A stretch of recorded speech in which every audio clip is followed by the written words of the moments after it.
Halo, selamat datang kembali di channel Bermatematika. Masih di Serial Proof edisi yang ke-34. Seperti yang dijanjikan kemarin, hari ini pada video kita kali ini kita akan melihat kenapa algoritma penjumlahan dan perkalian yang diajarkan kepada kita di sekolah itu jalan ya. Oke, kita ingat-ingat kembali gimana sih kita menjumlahkan bilangan. Misalkan seperti ini ya. Ya, ini contoh khusus, tapi mudah-mudahan dari contoh khusus ini Anda cukup yakin bahwa si algoritma penjumlahan yang diajarkan kepada kita itu jalan ya. Jadi 7 tambah 5 12, kita tulis 2 di sini, kemudian simpan 1 kayak gitu ya. 1 tambah 8 tambah 4 13, simpan 1 tambah 3 tambah 2 6. Oke.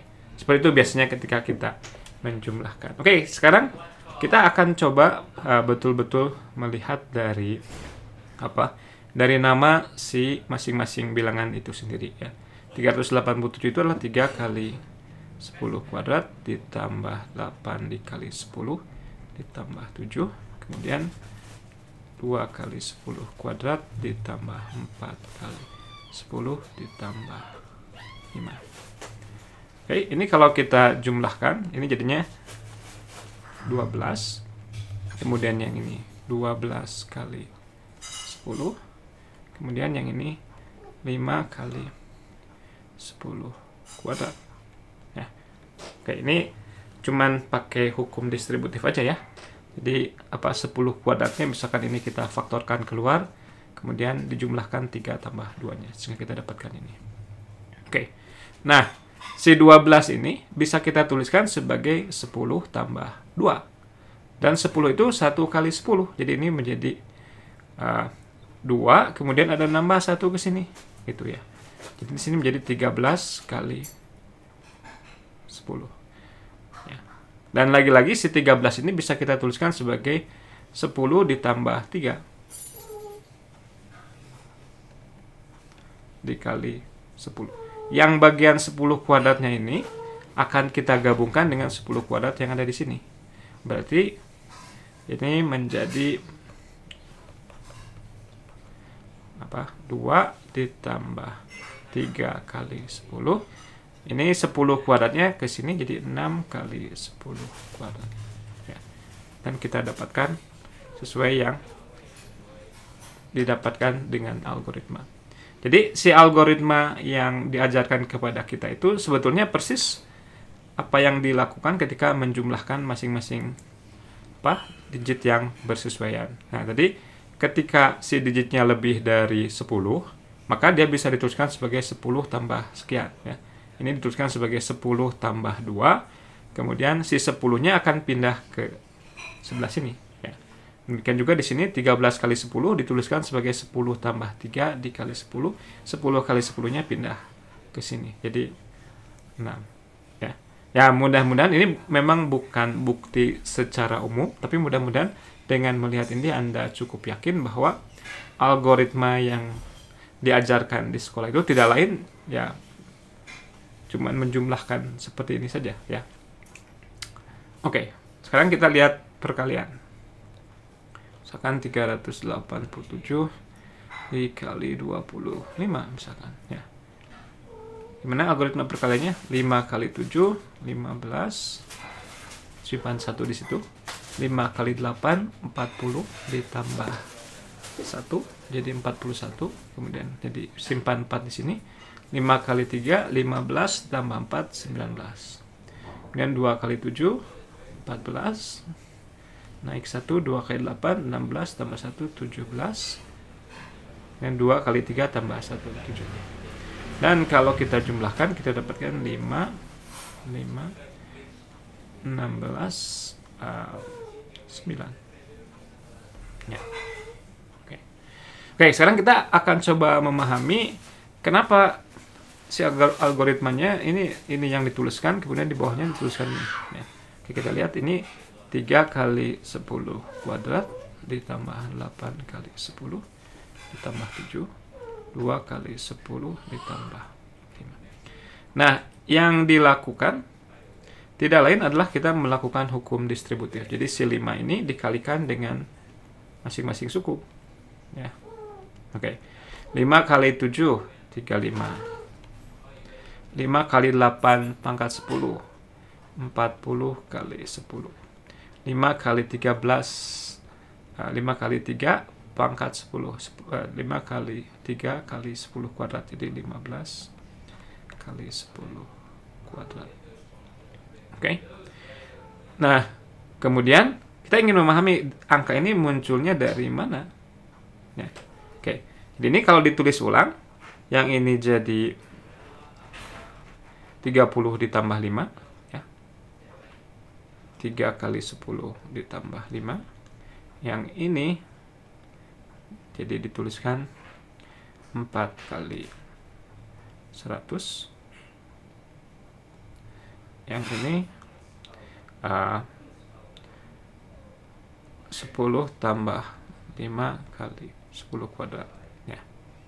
Oke, jadinya kalau kita tulis ulang, ini yang belakangnya aja 5, kemudian si 3 kali 10-nya bergabung bersama-sama dengan ini. Ini kan harusnya 40 kali 10, ya. 40 kali 10, oke. Bergabung dengan 3 kali 10 ini, jadi ada 43 kali 10. 43 kali 10 itu 3 kali 10, dan 4 kali 100-nya bergabung dengan ini. Jadi ini menjadi 10 ditambah 9 kali 10 kuadrat. Dan kalau kita jabarkan, ini tidak lain adalah 1 kali 10 pangkat 3 ditambah 9 kali 10 kuadrat ditambah. Ini ada yang salah nih. Ya, ini harusnya 3, ya. 35 di sini naiknya ke atas 3. Sorry. Oke. Jadi ini 3, 10 ditambah 5. Nah, si 1935-nya itu adalah hasil dari melakukan perkalian si 5 dengan semua bilangan yang ada di atas ini dengan menggunakan hukum distributif. Nah, kalau yang ini dikalikan dengan semuanya, 2 kali 7, 14 kali 10, dia menjadi 4 kali 10. Kemudian 10 kali 10-nya ngikut ke sini, ya. Ini 2 kali 8, 16. Tadi ada tambahan 1 buah 10 kali 10 dari sini. Jadi ini menjadi 17 dikali 10 kuadrat. Ini dituliskan sebagai 7 kali 10 kuadrat ditambah 10 pangkat 3. Jadi 10 pangkat 3-nya nambah ke sini, ya. 2 kali 3, 6. Tadi ada tambahan 1. 7 kali 10 pangkat 3. Dan kita bisa baca si 4-nya persis angka yang ada di sini, ya. Jadi algoritma perkalian yang diajarkan kepada kita itu tidak lain hanyalah penerapan dari hukum distributif, ya. Nah, akan tetapi ketika kita melakukan perkalian, kita jangan terlalu terikat kepada algoritma, ya. Jadi misalnya kita misalkan 1 2 3 4 dikali 1999 misalnya, ya.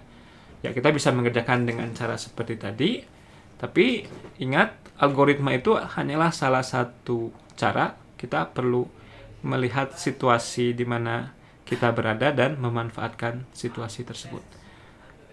Maksudnya gimana? Maksudnya yang ini misalkan bisa kita tuliskan sebagai 1 2 3 4 dikali 2000 dikurang 1, ya. Ini dikali 2000 jadinya 2466800 dikurangi 1234, ya. Jadinya berapa? 246.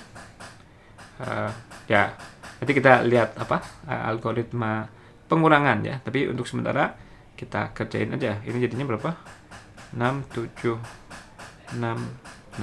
Ini, ya. Oke, jadi ya algoritma itu hanyalah salah satu cara Tapi kalau kita punya situasi yang menguntungkan, kita bisa menggunakan sifat-sifat dari aritmetika. Oke, misalkan contoh yang lain adalah pengurangan, ya.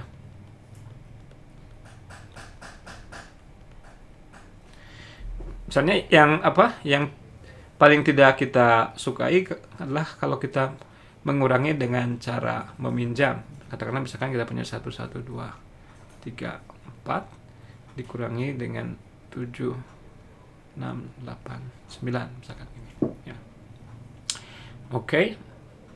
Ya.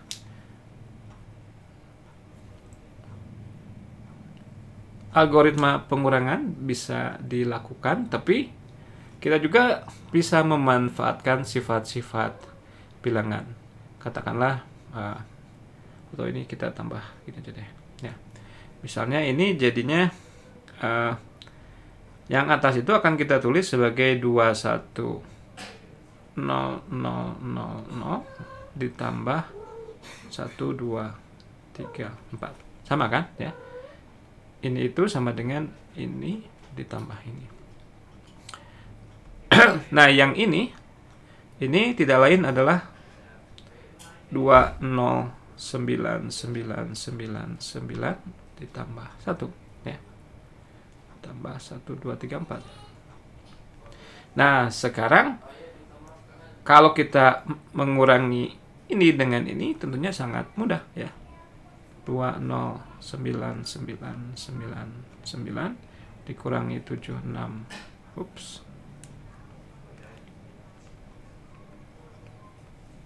Hasilnya 0 1 3 2 2 0, ya. Nah, tapi kita perlu tambah dengan 1 dan 1 2 3 4, ya. Ditambah 1 2 3 5. Jadi ditambah. Ya, kita tambahkan ke bawah 2 0 2 3 1 0 ditambah 1 2 3 5, hasilnya 5 4 5 3 0 2. Jadi yang ingin saya katakan adalah bahwa kita bisa mengkonversi permasalahan pengurangan menjadi permasalahan penjumlahan, ya. Caranya adalah dengan membuat 9 cukup banyak sehingga dia lebih besar dari semua angka yang ada di bawahnya. Begitu. Oke, kita tidak akan lama hari ini. Begitu saja perjumpaan singkat kita kali ini. Terima kasih atas perhatiannya. Tetap selalu bermatematika.